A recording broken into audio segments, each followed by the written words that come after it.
Actuel Média filɛbagaw an bɛ foli di bɛɛ ma an bɛ foli ni tanuni kɛ mɔgɔ bɛ kan su ni waati in na émission 2025 ni y'a tako fɔlɔ ye ala y'a don mɔgɔ min garisigɛ la bi hakili la o jinɛtigi Bakɔrɔba Samake ka bɔ Ɲamakɔrɔ Kubani na n t'a siɲɛ fɔlɔ ye a kuma Actuel Média kan nka 2025 émission fɔlɔ an y'o bonya ta k'o kalifa la ka sabu kɛ mɔgɔw ka laɲini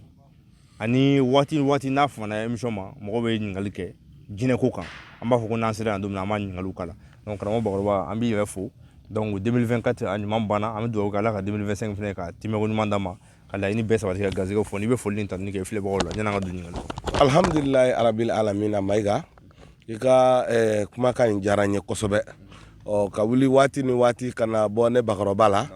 an k'an sigi ka baro kɛ jinɛko kan ka baro kɛ dɔnni kan fɛn do fɛn min n'a ka di ne Bakɔrɔba ye kosɛbɛ kosɛbɛ ka d'a kan dɔnni kow taabolo cayara dɔnni yɛrɛ nasiraw cayara dɔnni kumaw cayara kosɛbɛ nka n'an b'an nɛn don ala k'a walawala kelen kelen an bɛ min dɔn an b'o fɔ an limanaw ye waati ni waati i b'a ye o fana ka fisa donc ne Bakɔrɔba n b'an filɛbaga bɛɛ fo ka bɛɛ waleɲuman dɔn ka dugawu kɛ an ka maakɔrɔw ye ka tila ka dugawu ɲini an ka maakɔrɔw bɛɛ fɛ nin sanga in kɔnɔ Mayiga. jinɛtigi Bakɔrɔba n diyara n ye kosɛbɛ i bisimila émission dɔnni kɛnɛ kɔnɔna la n'i y'a mɛn jinɛko walima jinɛtigiw an b'a mɛn o da ka caya u b'a fɔ ko nare jinɛ tɔgɔ don wa jinɛ bonda don wa nare yɛrɛ kɔrɔ jinɛkan don wa walima mun don Bakɔrɔba an bɛ fɛ i k'an bilasira dɔɔni komi an ye kun f'i ye alhamdulilahi rabil alamina n'i ye n ɲininka nare ko la i ye n ɲininka fɛn na n bɛ fɛn min dɔn bon maanifin don n'i ɲininkara fɛn na i bɛ fɛn min dɔn dɔrɔn a jaabili t'i kamana gan nare ye jinɛ bondaw de ye an jinɛ bonda an jinɛ sokalaw ni jinɛdenw ani an ka kalandenw n'an ka karamɔgɔw n'an ye ɲɔgɔn sɔrɔ yɔrɔ o yɔrɔ o de ye jinɛ bonda ye an b'o de wele ko nare jinɛ bɛɛ de bɛ ɲɔgɔn sɔrɔ nare kɔnɔ n'i y'a mɛn bɔrɔjan a bɛ nare kɔnɔ n'i y'a mɛn solomana a bɛ nare kɔnɔ n'i y'a mɛn tanba a bɛ nare kɔnɔ n'i y'a mɛn mayimuna a bɛ nare kɔnɔ n'i y'a mɛn nare dakuruɲa kelen jinɛw ka bonda de y'o ye donc nare denw an ma o ma bɛ yen k'an sigilen jinɛko kunna an bɛ jinɛko kɔnɔ an n'an ka kalandenw an bɛɛ bɛ wele ko nare denw donc nare denw o ye jinɛ tɔgɔ de ye an minnu bɛ jinɛko kɔnɔ donc nare den n'i y'a mɛn nare den dɔrɔn i ye jinɛko de fɔ bɛɛ bɛ jinɛko de ye voilà. Bakɔrɔba nin diyara n ye kosɛbɛ parce que fɛn in ne b'a mɛn mɔgɔw da mɔgɔ caman b'a mɛn a kunfa min k'u la nka ɲɛna an b'o kɔnɔna la halisa jinɛ bonda la an y'a mɛn k'a fɔ ko solomana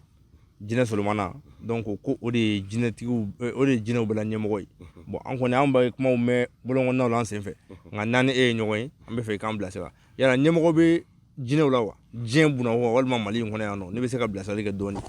alhamdulilahi rabil alamina n'i ye ɲininka ko ɲɛmɔgɔ bɛ jinɛw la ɲɛmɔgɔ bɛ diɲɛ fɛn bɛɛ la mais jinɛko fana ka i la walawala yɔrɔ dɔ la jinɛko ye kabila ye kabila min ka bon kosɛbɛ dɛ jinɛko kabila ka bon fo k'a dama tɛmɛ donc o kabila in kɔnɔ n'i k'i bɛ ɲɛmɔgɔ kelen ta i b'a sɔrɔ kabila bɛɛ ni a jinɛ ɲɛmɔgɔ don kabila bɛɛ ni a jinɛ ɲɛmɔgɔ don sinon jinɛw ka mara yɛrɛ belebele a tun bɛ jinɛ min bolo o de ye jinɛkɛ Samawurusi ye jinɛw ka mara tun bɛ Samawurusi de bolo an bɛ don min na i ko bi ni ale y'o mara ta k'o di a denmuso ma n'o de ye Mayimuna ye i y'a faamuya jinɛ Samawurusi ale den de ye Mayimuna ye bi an bɛ don min ko bi ni an bɛ se ka mara ye jinɛw bolo donc jinɛw ka mara fanba an bɛ don min na i ko bi a bɛ Mayimuna de bolo nin waati in kɔnɔ n'o tɛ jinɛ bonda ka ca ni n k'i ma jinɛ bonda ka ca n bɛ walawalali d'i ma hali bi jinɛ bonda kɔnɔ jinɛ dɔw bɛ yen olu ka bonda la jinɛ silamɛw de ka ca jinɛ dɔw yɛrɛ fana bɛ yen u ka bonda la jinɛ kafiriw de ka ca i m'a ye jinɛ ko nasira ka ca i b'a ye hali waati dɔw la moriw b'u sigi ka wurudi kɛ u bɛ jinɛ dɔw wele o fana jinɛ ye jinɛ bonda dɔ ye o fana ni anw sigilen don an ka jinɛ minnu ma danfara bɛ u ni ɲɔgɔn cɛ o mori ninnu bɛ jinɛw wele jinɛ silamɛw b'o la jinɛ kafiriw b'o la bon anw fana sigilen don jinɛ minnu kunna o jinɛw fana silamɛw de b'u la kafiriw de b'u la jinɛ ko bonda ka bon kosɛbɛ wa jinɛ ko taabolo ka ca kojugu jinɛtigi bakɔrɔba ni diyara n ye kosɛbɛ an ka émission a bɛ ka sɛnsɛn ka taa halisa an bɛ émission in hakili la nin y'a ta ko 4nan ye bakɔrɔba bugu la yan an bɛ bakɔrɔba fɛ yen bakɔrɔba Samake a ka téléphone numéro olu filɛ ka tɛmɛ vidéo duguma kelen kelen 2025 an bɛ o san kɔnɔna la nin y'o émission ta ko fɔlɔ ye bakɔrɔba halisa yanni ka to an ka se jinɛ dagaw ma an bɛ sigiyɔrɔ dɔw u b'a fɔ k'olu ye jinɛ sigiyɔrɔw ye dingɛsow b'o la kulu sanfɛlaw b'o la o walawalajɛw b'o la yala ni kuma ninnu ye tiɲɛ ye wa yala bisikikanw dɔrɔn de don ten mɔgɔw bɛ k'u poro a kan ten alhamdulilayi arabil alamina Mayiga i ka nin ɲininkali diyara ne ye kosɛbɛ kosɛbɛ n'i y'a ye maaw bɛ taa tigiɲɛsow la ka taa baaraw kɛ yen maaw bɛ wuli ka taa baara kɛ walawalajɛw kan maaw bɛ taa badaw la alhamdulilayi arabil alamina Mayiga nin bɛɛ ye jinɛ sigiyɔrɔ de ye n'i yɛrɛ ye ji ta k'a jateminɛ n bɛ fɛn kelen f'i ye bi fɛn min yɛrɛ bɛ ji kɔnɔ o tɛ gere kan ji kan fɛn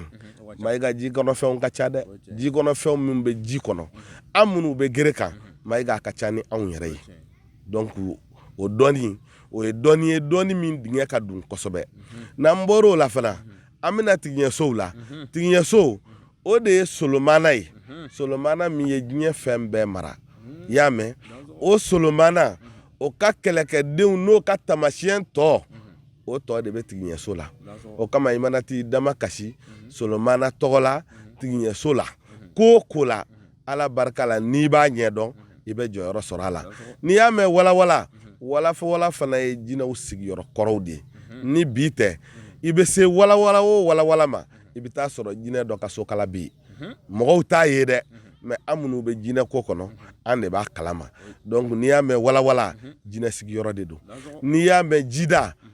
jinɛ caman bɛ ba kɔnɔ dɛ n'i y'a mɛn kulu sanfɛla foyi tɛ yen ko jinɛ sigiyɔrɔ kɔrɔw tɛ nka hali bi u ma wuli dɛ nka u dɔgɔyara de i y'a mɛn jinɛ ninnu caman y'u sigiyɔrɔ bila ka d'a kan anw gɛrɛla u la kosɛbɛ kosɛbɛ donc an n'an ka kow olu n'u ka kow waati dɔw an ka kow tɛ ɲɔgɔn ta donc o de y'u mabɔ an na dɔɔni jinɛtigi bakɔrɔba nin diyara n ye kosɛbɛ halisa an bɛ foli kɛ an balimaw la surtout musolakaw an b'a ye k'a fɔ jinɛ ko fanga ka bon olu ka ɲɔgɔn kosɛbɛ an b'u fo hali n'a y'a sɔrɔ ni an ka émission turu ma s'u ma fɔlɔ mais n'ala sɔnna an bɛ se ɲɔgɔn ma dɔɔni bakɔrɔba i ka so kɔnɔ jinɛ dagaw b'i bolo a caman yala a bɛɛ ye labɛn sira ye wa walima daga ninnu ɲɛsi b'u la walima jinɛ bɛɛ n'a ka daga dilen don e bakɔrɔba ma wa n'i sigilen b'a kan bi alhamdulilayi arabil alamina Mayiga n'an ko an bɛ kuma jinɛ daga kan Mayiga jinɛ daga caman bɛ ne bakɔrɔba bolo ne bakɔrɔba jinɛ daga min bɛ ne bolo Mayiga n'i k'i b'a daga bɛɛ fara ɲɔgɔn kan a bɛ se daga 70 ma mais Mayiga nin daga a bɛɛ ni a jɔyɔrɔ de don a daga dɔw bɛ yen an b'u kɛ ka jinɛ bana gɛlɛnw de furakɛ maa dɔw bɛ yen jinɛ bana b'u la u tɛ se ka fɛn ɲa u yɛrɛ ye jango k'a ɲa adamaden bɔn dagaw bɛ yen an bɛ mɔgɔw k'o la donc o bɛ jinɛ banaw furakɛ Mayiga daga dɔw fana bɛ daga ninnu na siri jugu siri kɛra adamaden kan cogo o cogo mɔgɔw de y'i siri wa jinɛw de y'i siri wa Mayiga diɲɛ siri o siri k'o de bɛ e kan alhamdulilayi Mayiga bakɔrɔba ka daga ninnu na siritigɛ daga gɛlɛnw b'a la fo ka taa se garisigɛ ko dagaw ma ka taa se Mayiga bana yɛrɛ minnu bɛ yen ko u ma si dɔn i b'a sɔrɔ mɔgɔ dɔ bɛ yen a man kɛnɛ mais Mayiga a yɛrɛ t'a dɔn mun yɛrɛ de b'ale yɛrɛ de la waati bɛɛ yɛlɛma yɛlɛma bɛna don bana la n'a tɛ sen na a bɛ kunkolo la n'a tɛ kunkolo la a bɛ kɔnɔbara la bana sidɔnbaliw ale to n'i ka kuma tigɛ nka i y'i da sera fɛn dɔ ma sisan a donna na kojugu an balimamuso dɔw bɛ yen tellement dawulaw b'u la tellement salamaya b'u la i b'a sɔrɔ hali u ka cɛko bɛ gɛlɛya o dɔw bɛ se ka san 30 tɛmɛ ka sɔrɔ u ma cɛ sɔrɔ wa n'i ye cɛ sɔrɔ fana o tɛ lafiya wa u bɛ don ko o ko la kanu sira fɛ walima furu bolo fɛ gɛlɛyaba de bɛ k'a kɔnɔna la kunkolodimi gɛlɛnw bɛ ci olu kan bon olu bɛ furakɛ wa walima olu bɛ to yen dɔrɔn an ma sigi ka lajɛ. wala alhamdulilayi rabbil alamina Mayiga i y'o minnu fɔ ni hakili jiginna olu minnu ka kibaruya la Mayiga o caman bɛ yen n'i y'a sɛgɛsɛgɛ i b'a sɔrɔ jinɛ ko de don Mayiga muso dawulama muso dakabana Mayiga jinɛw de bɛ tugu olu kɔ ka caya ni jinɛ dun tugur'i kɔ Mayiga n'i m'a ɲɛɲini i bɛ sɛgɛn parce que cɛ o cɛ n'a tugur'i kɔ Mayiga a bɛ cɛ in gɛn ka fara i la cɛ o cɛ n'a y'i kanu Mayiga i n'a ka ko tɛ tɛmɛ tɛnɛn kan a tɛ tɛmɛ kari kan aw ka relation bɛ jɔ k'a sabu kɛ jinɛ in ye parce que Mayiga jinɛ in bɛ keleya e la de donc ni jinɛ in keleyalen la a t'a fɛ diɲɛ maa si ka gɛrɛ e la donc n'ale dun n'a kɛra e cɛ ye cogo o cogo jinɛ ko ni maa ko tɛ kelen ye donc n'i ma wuli k'o ko ɲɛɲini Mayiga i kɛ man di ka bɔ nɔgɔ la o la dɛ kunkolodimi gɛlɛnw b'o la bana suguya caman de b'o la i b'a sɔrɔ a mɔgɔ dɔw bɛ yen Mayiga waati dɔw la hali ka adamadenya kɛ mɔgɔw fɛ a man d'u ye waati dɔw hali ni nan'u sigilen sɔrɔ n'i kuman'u fɛ Mayiga i ye kɛlɛ de tigɛ bon jinɛ ko de bɛ nin bɛɛ kɛ waati dɔw u bɛ bɔ mɔgɔw fɛ pewu donc o waati o b'a sɔrɔ u ka jinɛw de gɛrɛlen don u la bon jinɛ bana fan o fan Mayiga a bɛ cɛ la jinɛ bana fan o fan k'a bɛ muso la a kɛn bɛ ka e ka furu ko tiɲɛ a kɛn bɛ k'i ka nafolo ko tiɲɛ a kɛn bɛ k'e garijɛgɛ lanɔgɔ walima k'i ka denko lanɔgɔ Mayiga n'i ye bakɔrɔba sama kɛ alhamdulilayi rabbil alamina jɔyɔrɔ belebele o bɛ sɔrɔ o ko kɔnɔ inshallah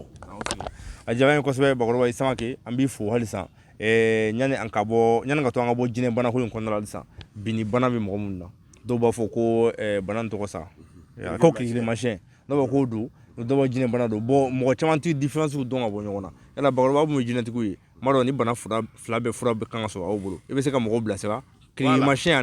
ani jinɛ ka bɔ ka bin bana ninnu danfara jumɛn b'u cɛ ani a kun ye mun ye. wala alhamdulilayi rabbil alamina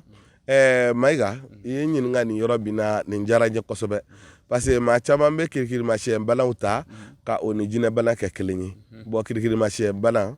o ni jinɛ bana tɛ bana sugu kelen ye parce que n'i ye kirikirimasiyɛn bana ta k'a lajɛ ale bɛ kunkolo de kɔnɔ ale bɛ furakɛ bon jinɛ bana fana o y'a dama tɔɔrɔ wɛrɛ ye min fana bɛ maa sɔrɔ mais jinɛ bana ale bɛ mɔgɔ bɔ ka bin i daji tɛ bɔ daji tɛ kanga foyi tɛ bɔ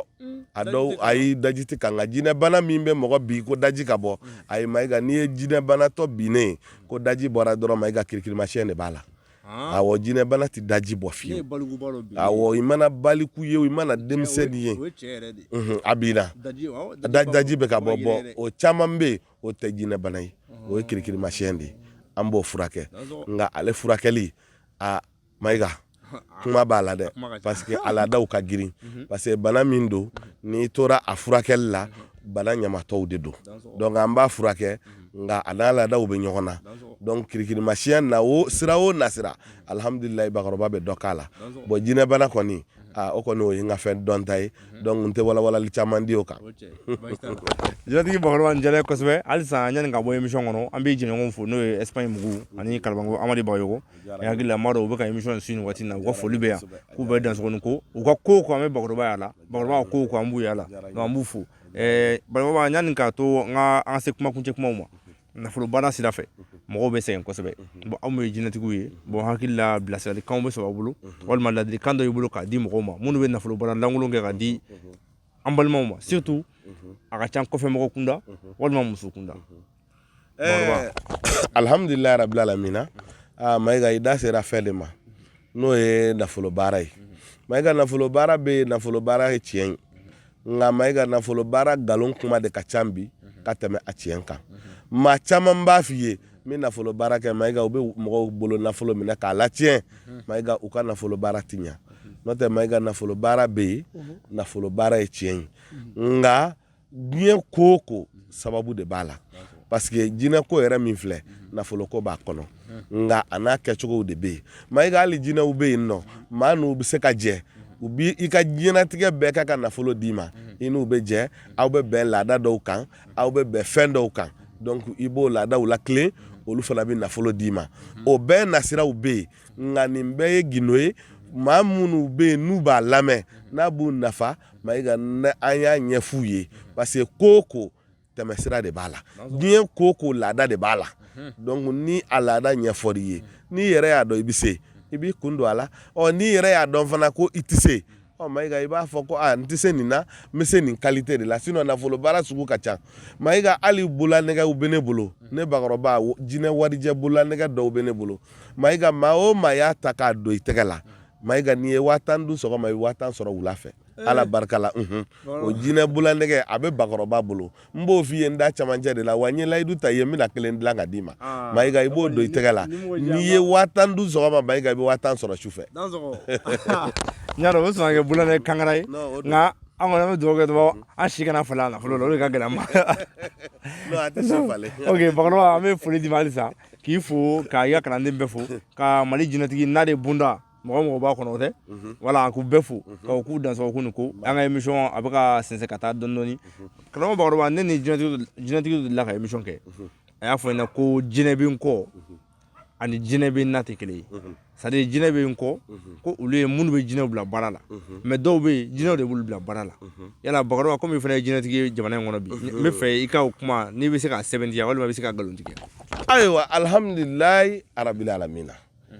i ka nin kuma ye kuma ɲɛnamanba de ye i y'a posé n kun a diyara n ye jinɛ bɛ n na jinɛ bɛ n kɔ Mayiga n ko ne delila ka fɛn dɔ f'i ye n ka baro la kunnafɛntigi bɛ yen jinɛtigi bɛ yen jinɛ bɛ kunnafɛntigiw de la n'o tɛ Mayiga jinɛ de bɛ anw kɔ awɔ jinɛ bɛ kunnafɛntigiw de la jinɛ bɛ n na ye mun ye Mayiga maa dɔw bɛ yen jinɛw b'u bɔ ka bin u b'u bila kumalankolonfɔw la walima u b'u bila kuma suguya dɔw la walima u b'u bila wuli ka boli la ka wuli ka boli u yɛrɛ ma Mayiga jinɛ b'olu kɔ mais an minnu bɛ yen alhamdulilayi rabil alamina Mayiga n'an ni jinɛw bɛ baara kɛ ɲɔgɔn fɛ su an bɛ baara kɛ ɲɔgɔn fɛ tile Mayiga jinɛ bɛ anw kɔ de anw yɛrɛ bɛ jinɛw kɔ an n'u bɛ ɲɔgɔn kɔ bon mais maa min bɛ yen jinɛ b'a la ale yɛrɛ t'a dɔn ko jinɛ b'a la Mayiga an bɛ se k'a fɔ o tigi ma ko jinɛ de b'o la kɛ jinɛ bɛ maa dɔ la mais jinɛ tɛ anw na bilen dɛ an ni jinɛw de bɛ ɲɔgɔn na an ka diɲɛlatigɛ kɔnɔ bawo u b'an dɛmɛ an kungow la u b'an dɛmɛ ka don an jigi kɔrɔ k'an dɛmɛ an haminankow la ka diɲɛmɔgɔw dɛmɛ anw yɛrɛ fana sababu la donc anw ni jinɛw bi jɛ de la an ta tɛ ku b'an na dɛ an bi jɛ de la Mayiga e delila ka bakɔrɔba bɔlen ye ka bi ko jinɛw ye ne bɔ ka bi yan ayi Mayiga jinɛ tɛ bakɔrɔba bɔ ka bi bilen mais ne n'u bi baara kɛ an bɛ fɛn bɛɛ kɛ mais waati dɔ tɛmɛna n ka denmisɛnniya kɔnɔ sani u ka ɲɛ fila minɛ na waati dɔ la n yɛrɛ fana tun bɛ bɔ ka bin waati dɔ la u tun ye faw yɛrɛ don na fo n bɛ taa kungo kɔnɔnaw la Mayiga mais an bɛ don min ko bi alhamdulilayi ne kɔni bakɔrɔba tɛmɛn'o kan bi an ni jinɛw de bɛ baara kɛ sinon jinɛ t'anw na bilen bakɔrɔba ye Samake an bɛ foli d'i ma an ka émission a bɛ ka sɛnsɛn ka taa bɔnyɔrɔ la a banyɔrɔ la an bɛ ivoirien fo n hakili la a tɛ kalo bɔ fɔlɔ i tun bɛ Côte d'Ivoire mɔgɔ dɔ y'i wele ka t'u ka ciw la i ye a ɲuman kɛ f'i kumana n balimakɛ ani n terikɛ ka télé kan n'o ye Togola TV Siko an b'a fo ka jɛɲɔgɔn bɛɛ fo bakɔrɔba jatigiw k'u bɛɛ fo k'u dansɔgɔ k'u ni ko jinɛtigi bakɔrɔba an ka émission kɔni sera a kuncɛyɔrɔ la n bɛ fɛ dakuruɲɛ laban ani folikan ani aw mun ye jinɛtigiw ye san saraka ni jinɛw y'a fɔ a ɲɛna walima ni dagaw b'a la walasa ka mɔgɔw kisi san balawu n'a gɛrɛgɛrɛw ma alhamdulilayi arabil alamina Mayiga donc n'i ye ko mankan ka kuma labanw fɔ Mayiga toujours n bɛ kuma jinɛko de kɔnɔ jinɛ kalandenw ani maa minnu yɛrɛ bolo bɛ jinɛkow la Mayiga an ka jinɛ baara kɛ tilennenya kɔnɔ an ka jinɛko kɛ tiɲɛ kan nkalon ani namara ani yuruku-yuruku an ka o bɔ jinɛko la donc an ka jinɛ baara kɛ tiɲɛ kan ni Ala sɔnna ma ɲinan an bɛna san saraka fɔ mɔgɔw ye an bɛna san yiri fɔ mɔgɔw ye Mayiga n bɛn'o labɛn n'an y'o labɛnw kɛ k'o saraka bɔ waati min ni n tilal'o la n bɛ n'i wele an b'o kɛ kɛnɛ wɛrɛ ye k'o baro fɔ mɔgɔw ye n'o tɛ ɲinan san ka girin dɔɔni ɲinan san ka girin ɲinan banamisɛnninw ka ca ɲinan tɔɔrɔw ka bon kosɛbɛ kosɛbɛ donc a ka di ne bakɔrɔba kɔni ye sanni an ka jinɛ sarakaw bɔ ka san saraka bɛɛ sɔrɔ k'a fɔ Mayiga cɛ ni musow u k'u banba ɲinan waati kɔnɔna ninnu na Mayiga u ka gunjɛ yiri de kɛ u kola ye kosɛbɛ nin waati in na yiri dɔ bɛ yen ko gunjɛ Mayiga ale ye diɲɛ yiri kɔrɔba ye cɛw ka se ka kuru 3 ɲini musow ka se ka kuru 4 ɲini Mayiga gunjɛ koli ka caya ɲinan san kɔnɔ kosɛbɛ Mayiga o ka fisa kosɛbɛ yani an da ka se a tɔw ma waati nataw kɔnɔ.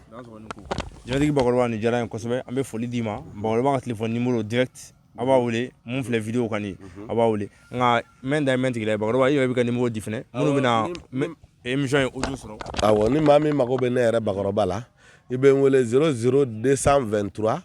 76 24 65 34 ni maa min y'o kɔngɔ alhamdulilayi ne Bakɔrɔba bɛ ɲɔgɔn sɔrɔ an bɛ baro kɛ. Voilà téléphone comme téléphone ɲɛnama b'a bolo donc k'a fɔ ko a fiyɛnen don u ka se ka appel ta walima a se ka vocal ci o t'a la hali n'a ye vocal bila a kun a bɛ se ka jabili kɛ voilà a fɛ n'a fɔ téléphone dilannen don a kama an bɛ foli di bɛɛ ma sankura 2025 ala ka timɛko ɲuman d'a ma ala ka laɲini bɛɛ sabati ala ka garisɛgɛ foni Bakɔrɔba an tun b'a ka émission ta ko 4nan kɔnɔ mais 2025 émission fɔlɔ o fana de tun don donc donsow bonya b'a la somɔgɔw bonya b'a la ka bɛɛ lajɛlen fo k'u dansogo ni k'aw kan bɛn Siɲɛ wɛrɛ Actuel Media sanfɛ merci.